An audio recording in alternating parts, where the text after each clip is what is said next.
when I was approached to speak on concept replication, right? Yeah, concept or model replication.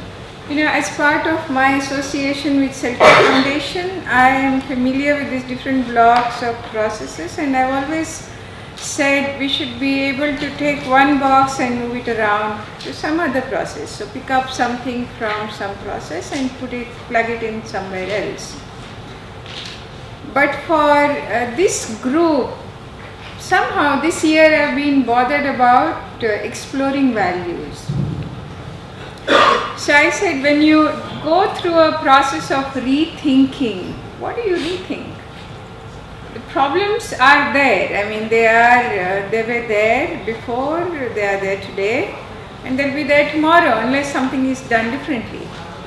So any rethinking I felt is associated with re-looking at some of the values that we live by, our organizations live by, and the societies live by. In my,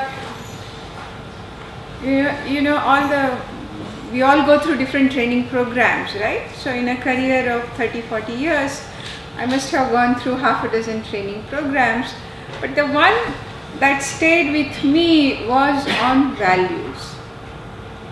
The exercise that we did on values somehow stayed with me. So I thought I would first introduce you to what we did, but that's not what we are going to do today, because it's going to take us 1.5 days if we have to do that.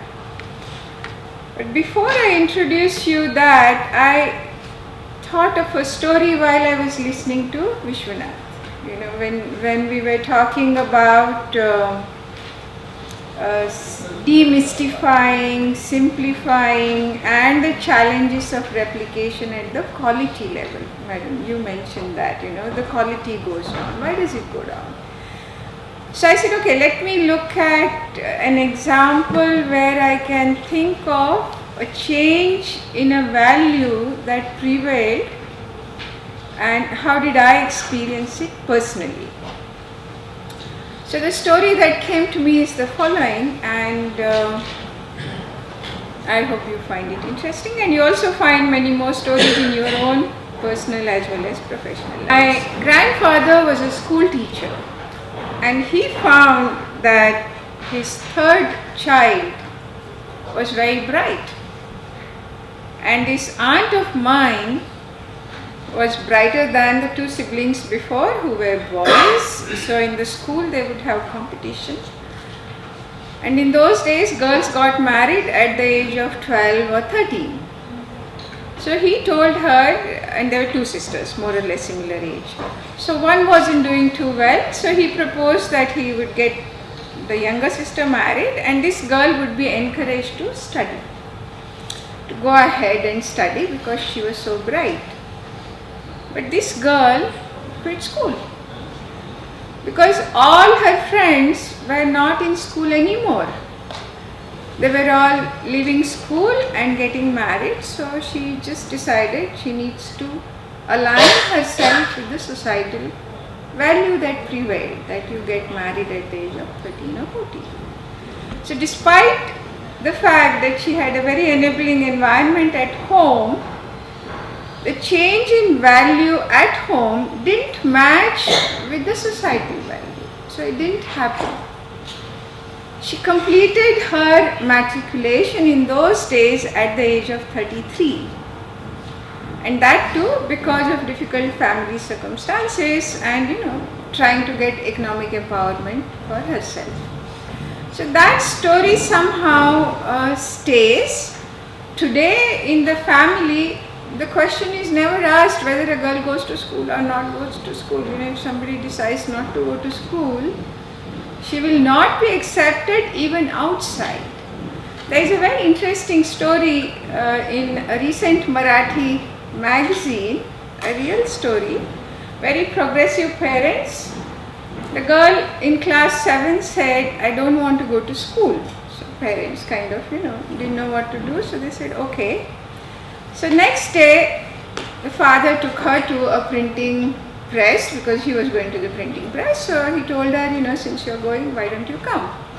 So this girl, while crossing the road, saw all her classmates in nice uniforms going around in school bus or wherever. So she came back in the evening and said, no, I do want to go to the school, because that's a societal value, that everybody goes to school. Nobody needs to be told today in this country that you put your child in a school. It's an accepted value. So that strikes to me as a very good example. I would now, so this will come in a bit of breaks, I'm sorry, because I had decided not to be prepared for a formal session because it's a session on values. So I would also ask you to interact after a bit of the discussion. So I'm just going to show you what we did more as where the inspiration comes for this session. So this is from 2004. These are three of my colleagues, two Swiss, one Indian.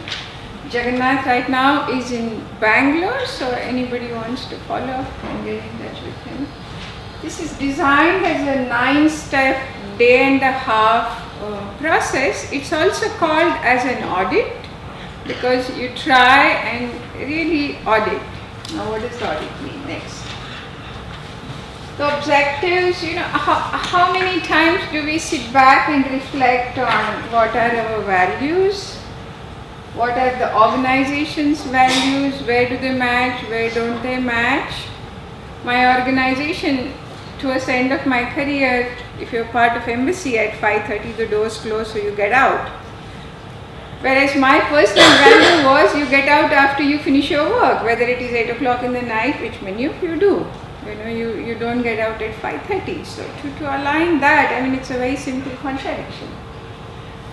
I make efforts to adopt my behavior to my values. So our values are seen in our actions. So that's the audit part.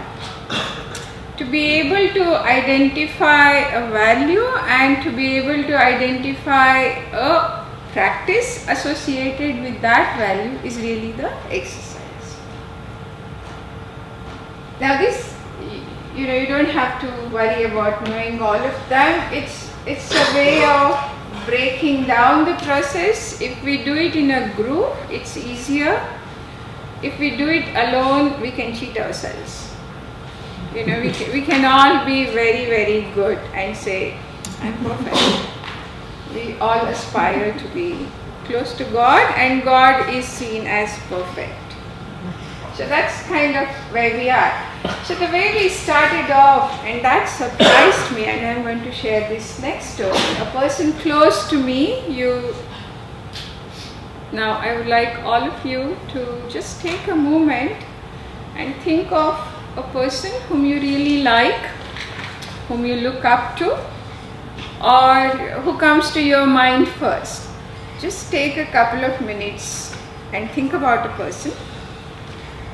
And after you identify the person, just think of what do you like in that person the most. Maybe I used to like a professor with whom I never studied, only for the reason that he was at the lab at 8 o'clock in the morning and he would be there till 6 in the evening. You would never see him afterwards. And that to me was the discipline, that you do this day in and day out, month after month, year after year, was very admirable. So just think of what is it in that person that you like most. Yeah. Okay, go ahead.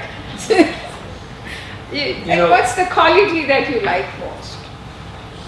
If you have the good fortune of someone like me to do a PhD at Harvard University or down the road at MIT, there's an enormous amount of incredibly smart professors, okay?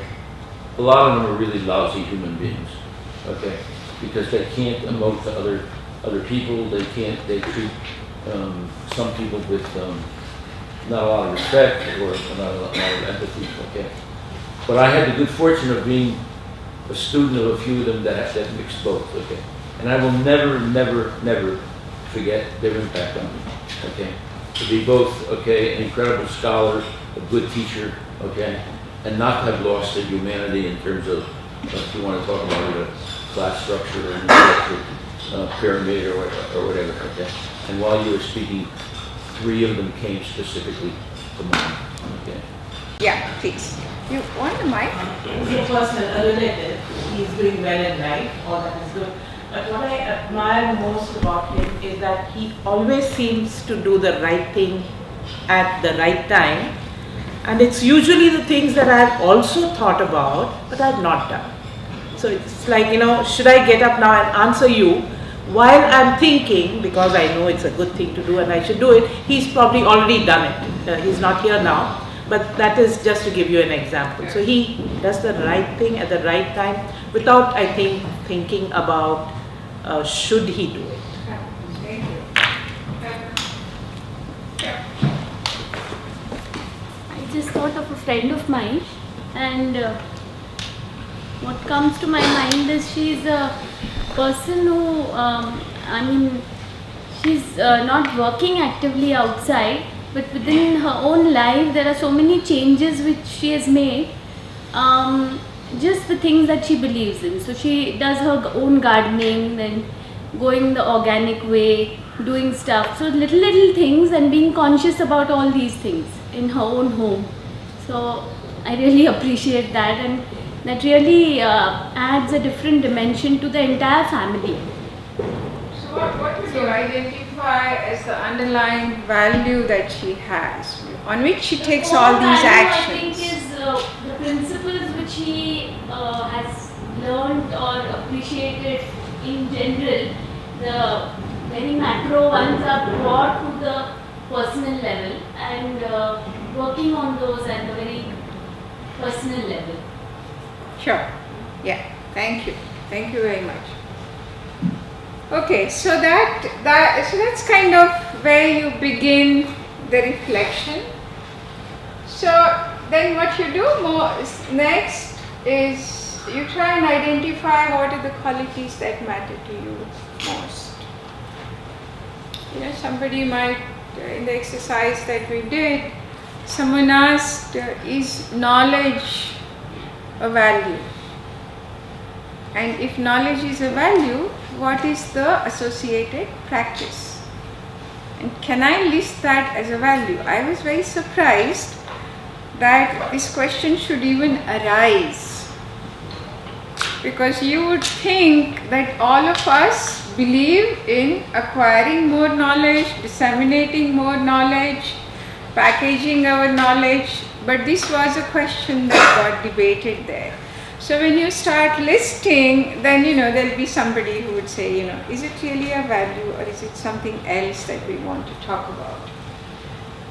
So I think it's important to understand your own values, find out more about your values. You might say I might say I am very, I like writing, as a personality to be defined.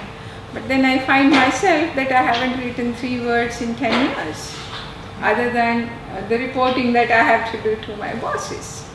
So when you reflect, then you tend to question yourself, or reading, or just learning more about policy, or any of these things. So important thing is to generate a table of list of values and the actions that you identify with that particular value. That's very important. When you listen, you share. What is most important is doing it together. You are not doing it alone, because you don't go too far in the first round. It's like many things that you learn best when you do it together. It's like a game. I jump to step 6, values of my organization.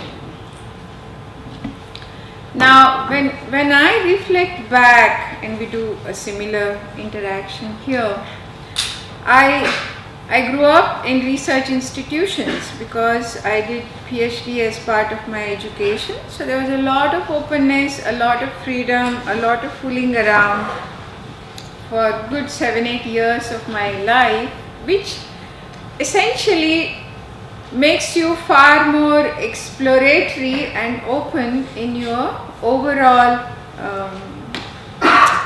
behaviors. I mean, that's what essentially good part of education is all about. The colleges are all about. The school beyond a certain point are much more. And now, of course, things have changed with the social media and many other new things that are available. So I spent my time in TERI and in SDC. One was a research organization and one was a funding institution. So across the board, very different in terms of what is expected. In one case we had to spend money, in another case we had to earn money. And many of you would have similar experiences. In one case the organization was growing, in another case we were at the bottom of one of the biggest bureaucracies, the government, in the world. So if I look at the values in the two organizations, and if I have to coin two words, in one case it was, you research, you explore, you grow, you formulate projects. So it was a learning organization. So you learn all the time about many things. So learn is the key word, learn is the value. In another case, because we were part of a funding organization, there were two things that came. One was giving is a privilege, that you are in a privileged position. So privilege is the operating word. But you have to take care that that privilege is not abused and misused. So the quality, the M&D, the monitoring became very important. So these kind of three words that I can say by and large capture what I did in 30-40 years. Take a few minutes, if necessary, talk to your colleagues or your table mates, whoever is around, and try and identify the values of your organization. Just take 5 minutes. We do the TV style. Your time starts now. I'll wait for 5 minutes and then I will start looking around, and each table has to have one person to speak. So make sure you are around a table where some organization value gets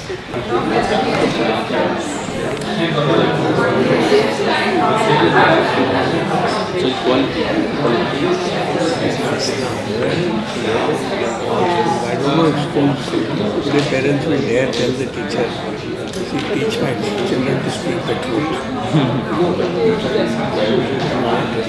And in our organization, at least the way I read it, Krishnamurti clearly speaks about don't be corrupt.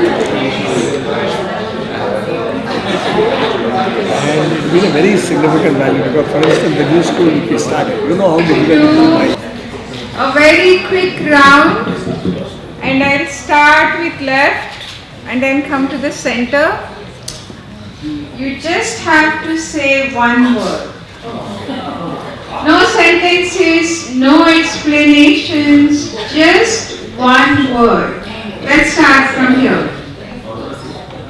If you don't say, then you skip, say pass. Somebody has to write as the words come, just write. Openness. Next. Equality. Quality. Equality. Yeah. Just openness, equality. Next. Discipline. Discipline. Here. This table. Table में एक value Yeah, authenticity. Authenticity. की बात की आप लोगों ने बोला ही नहीं. There is only one. Passion. Huh? Passion. Passion. No, you're coming later. We do the back side first. The last table. Solution. Huh? Solution. Solution. Yeah. And the next is the Collaborative. collaboration. The corner. Rigorous analysis. Huh? One word. One word. Okay. Change. Change. Next, here. Quality. Quality. No, here. Yeah, your table. Holistic. Huh? Holistic. Holistic. Are you with speed with us? Yeah. Tolerance. Tolerance. Quality. You got two. Okay. Empowerment. Somebody cheated here. That's okay. Here. Human-centric. Human-centric. You finish. No, I think she has not She's been not able to ready. catch her. Where is she? Quality. We went left with She these. has not got that. Okay, quality on the next column. We get top. Quality. Thank you. Vishwanath, your table. Humility. Humility. Now more people want to cheat. So okay. Yeah, go ahead.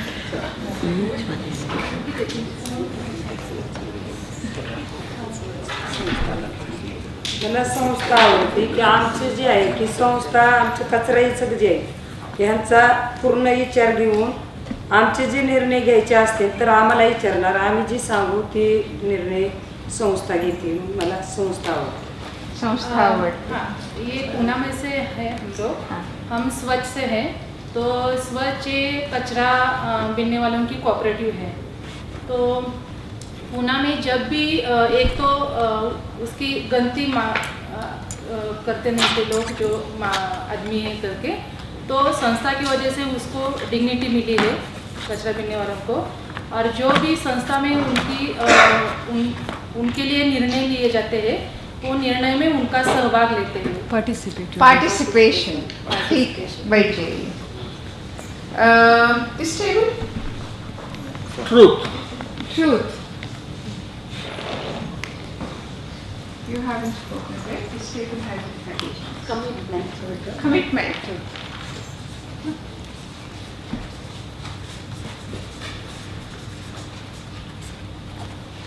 I think that's as long a list as we can generate in 5 minutes.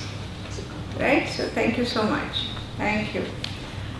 We now move on to, I had a few keywords in the previous session and I also had a chat with Shanti in the morning to find out what stayed in her mind from yesterday's discussion, the day that she spent, which I missed. And what came out are two things.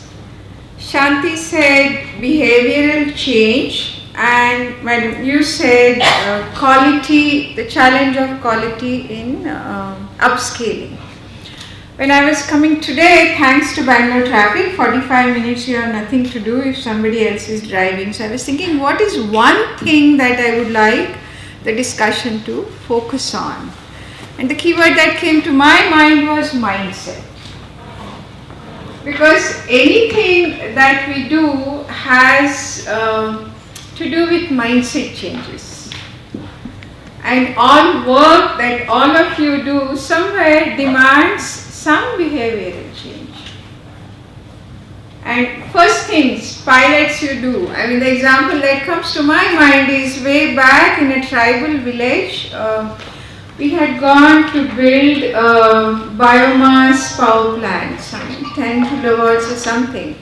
So there was this group of people sitting with us and they said, you know, our forefathers have lived quite happily without electricity, but you have come all the way from Delhi, so we would let you do it. So this is completely different mindset than what we had gone. We thought we would bring electricity, there will be light and the children will go to school and they'll be more happy, and you know, growth has a key value. We grew up and what is this, 10% GDP or 3% GDP or 0% GDP. So we were confronted with a completely different value set there, and we moved on. They were with us and we went on. So what is the mindset that you confront and you want to change? How do you identify? So the next flip chart, I have time till 11:10. So we can focus on either mindset or quality. So I decided we focus on mindset, even though I felt we should be able to do both. So hopefully somewhere down the line you will be able to do the second one as well. So the question I'm going to ask is, in your work, what kind of mindset behaviors you experience, and were you able to change the mindset, and what was that change to? So we're now talking of practice, we are not talking of values. We're talking of practice that you encountered, or the perceptions that you encountered, and the changes that you were able to make. One example I can give is from Vishwanath's presentation, where he said that the new farmers have to commit a certain amount of land for experimentation or for trying out.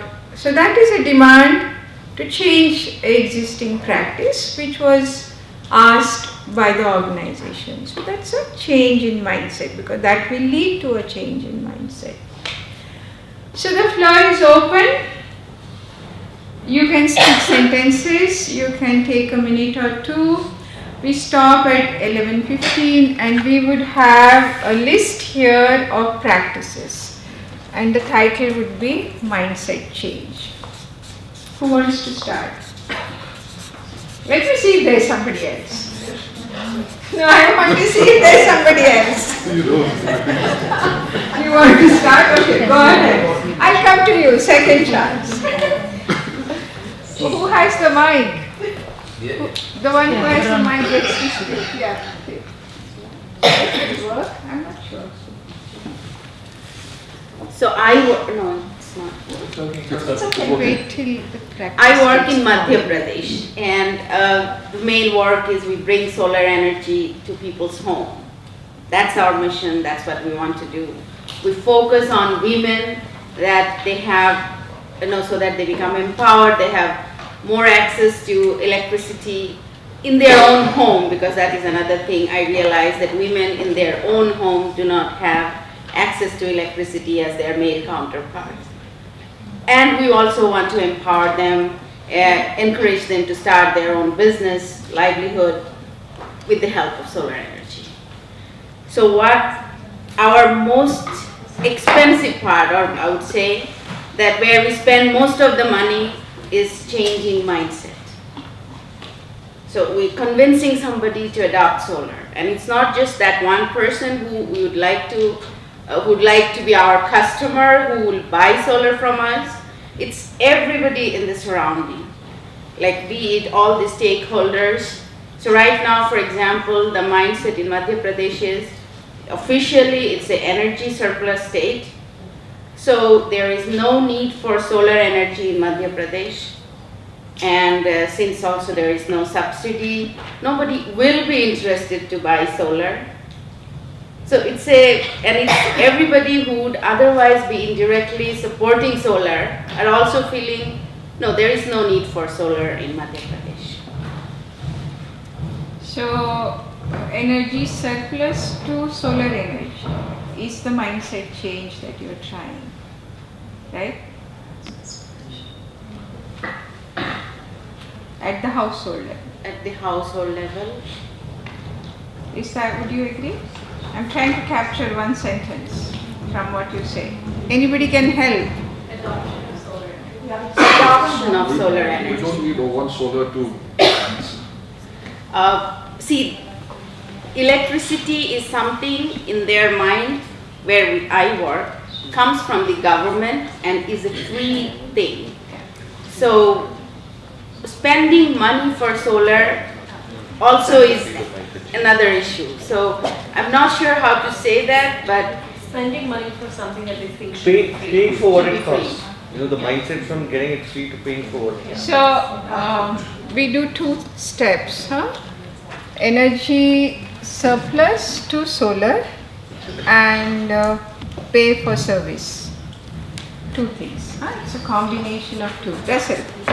Otherwise you will not talk to me. Yes. At changing mindsets as one of their primary objectives. In order to do that, we had to show a different paradigm. because we were disturbed by the paradigm of what we used to call the big boys, governments, international development finance organizations, that controlled the major part of money dealing with delivering infrastructure services to the poor. We felt they had failed. We continue to think they are failing, but they're getting better, okay? We have found other players, like many in this room, okay, more easily influenced to change, to evolve their thinking, okay, and are happening that way.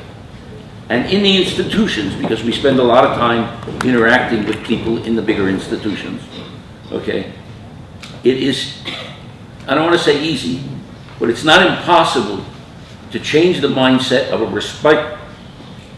responsible professional who is open, okay, and she or he can think about a slightly different paradigm that is explicitly pro-poor and incorporates the rest of our think about the paradigm, the bundling of services, the leveraging, okay, to get local capital markets, all the things we are going to have.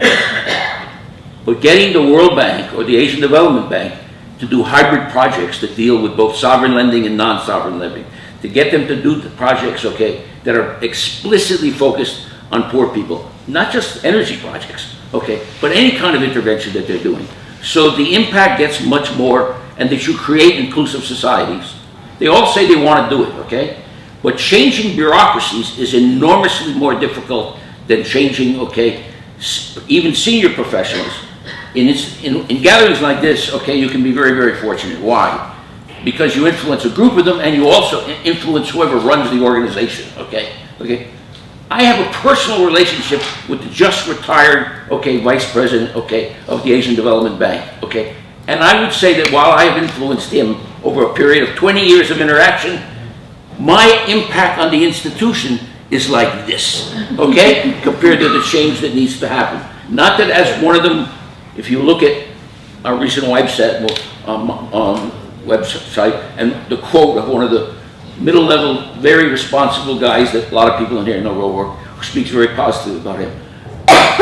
But above him, and the board level, so that they do projects that include both private sector and public sector, more direct involvement of NGOs and things like that, yes, they have changed. But look at the rate at which how slow the change has been, okay? You talked about Chennai today. People were talking about the problems that need to be solved in Chennai when I first came to India, okay? Before we were seeing the impacts, okay, of global warming, and the storms were getting worse, and the frequency we were getting. So why has the bureaucracy not been able to change and be responsive to that, okay? Even though they know about the problem, they were educated about the problem, and today the problem is worse, okay? Affecting the change of the bureaucracy is enormously difficult. Okay. So, big challenge. Now, can somebody in the audience make one sentence out of this very important challenge? You know, you are all Twitter generation, so what, 40 words? Yeah, go ahead. You want to make one sentence? I think this is more about organization change rather than an individual change. Bureaucracy. Basically, let me try. Bureaucracy becoming shift to a pro-poor paradigm in bureaucracy. Let's write that down. Sanga. कचरा घेऊन त्या नागरिकांनीच आम्हाला वेगळं वेगळं segregation करून द्यायला पाहिजे, वल्ला वेगळा सुका वेगळा, म्हणजे पुन्हा आम्हाला त्याच्यात हात पण घालायला लागणार नाहीये आणि त्याच्यामुळे आम्हाला वागणूक पण चांगली मिळते, ते आमचं म्हणणं. नागरिक से सपोर्ट हम मांग रहे हैं कि उनका कचरा वो सेग्रीगेट करे ड्राई और वेट वेस्ट में. तो जो उनका अगर मिक्स आता है तो उनको कचरे में हाथ डाल के वो सेग्रीगेट करना पड़ता है, तो वो वैसा काम बहुत ही गंदगी का है. तो हम MSW 2000 के हिसाब से हम बोल रहे हैं कि जो कचरा निर्माण कर रहा है उनकी जिम्मेदारी है कि वो ड्राई और वेस्ट सेपरेट रखें.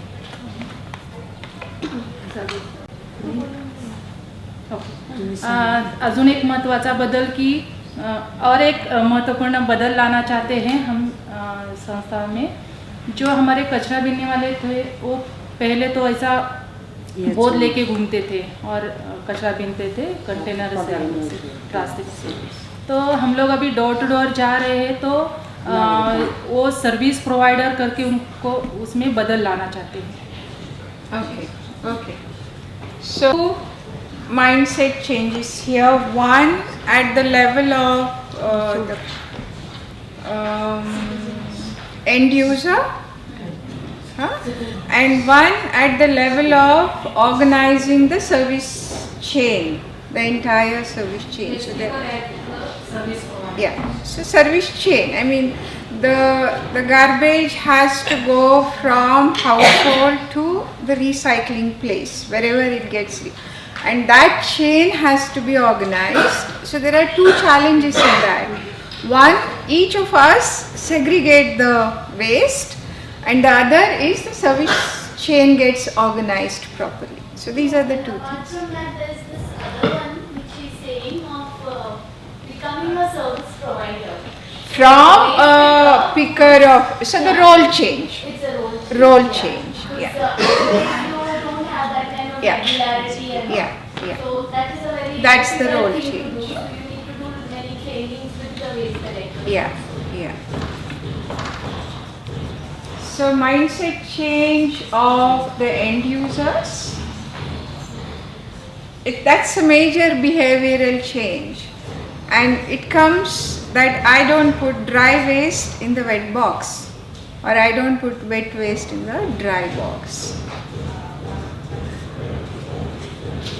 And the second part is change of role to organize the service efficiently.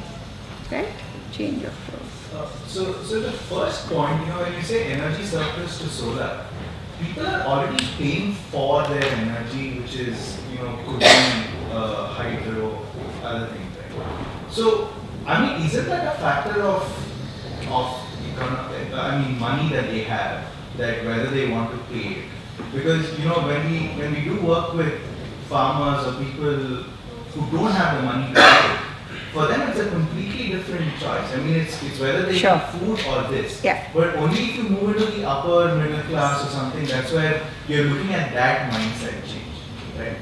So I would sort of put that for the upper middle class and not really For the whole generalize. society as a whole. So let's start it.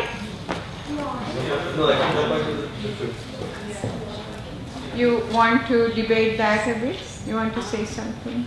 Well, it's about, because it starts with what you just said, that you went in an unelectrified village. I'm also talking about unelectrified villages. We're talking of unelectrified. Even unelectrified, because they don't see it, even if they have that money, they will not want to spend on electricity. And since the government officials are saying we are energy surplus, so there's no need for solar. So that's at a level. It's more at a broader level, and at individual level, it's the second one in a way, and it's all across the board. So let's just start it for the purpose of today's discussion. It's a very valid debate that needs to happen, and to then decide at what price you place different services. Any other points? Yeah. Just start. So in the field that we work, That mic is not very good. Use this one. In the field that we work, I also work in the field of solar home systems and solar lamps and other things. So here in the market now, the major problem that we face with people's mindset is there are a lot of alternatives available in the market, which are a lot more cheaper than us. So this cost-conscious mindset, so when we provide a package, which is when they compare the market, they compare existing products and say what is available for so and so, which is lesser.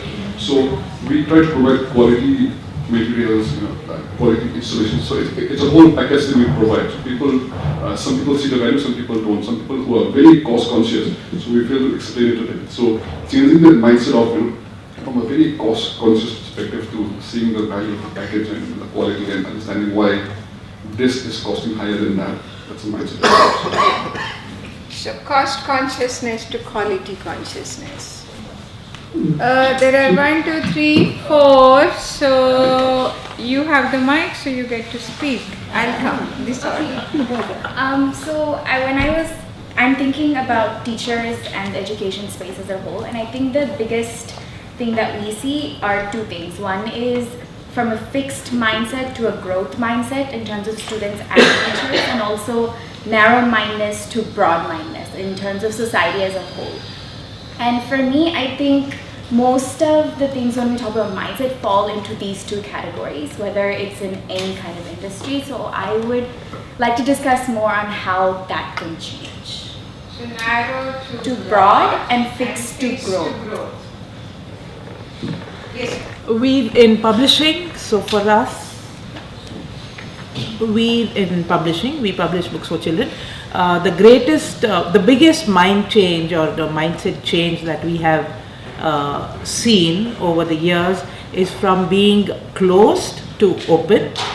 We use open source and we promote open source. So this close to open is not just for the publishers around us. It's also for the authors, the illustrators, all the people who who hold on to copyright. They've all seen the values of being open, and going forward, this has come. It's taken another turn where people have started thinking that something that is open is therefore cheap to something open which is of value. So just because books are low price doesn't mean they are bad quality. They are seeing that something that is open and free is also of very high value. So the change is from close to open, low cost to high value. Yeah. Close to open and open. Hi, I'm with Switch On and we work a lot with farmers. So on two accounts, there's been a mindset change. A is farmers are very used to going and selling their produce. They're just producers, but not, they don't like aggregate their produce, try to get maximum margin. So we've formed them into a farmer producer company who then aggregates and takes it to far off markets to increase the margins that they get on their produce. So just that mindset change from convenience to becoming entrepreneurial and seeing where opportunities are available. And the other is shifting them again from chemical farming to organic farming and making them understand that I think economic plays a big role, but also they understand the other environmental and health benefits. So changing that mindset. So I think convenience is something that we're playing on because it's convenient to use chemicals, it's convenient to just sell it in the next market, but how can you sort of push the boundaries and try and do something different? Somebody earlier said doing the right things at the right time, right? So I think there are two things that we're talking of. One, we write the example itself and then we take the value. One is chemical to organic, and the second is farmer to producer. No, sorry. Producer to it.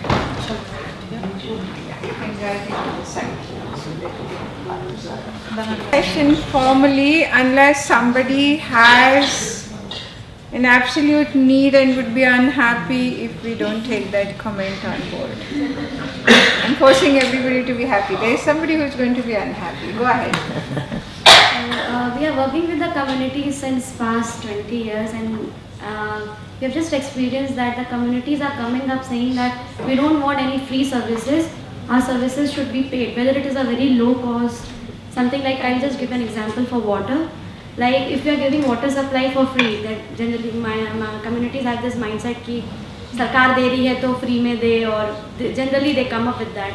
But now the community leaders are themselves coming up and saying कि अगर metered connection होगा तो nobody will waste water and they will use it in a very adequate amount.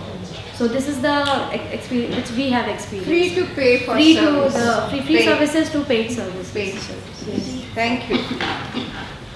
So I hope as you move into your afternoon breakout groups, this work would help in trying to focus on what mindsets are we trying to change in our work when we go into scaling up or replication. Thank you so much. Thank you for all your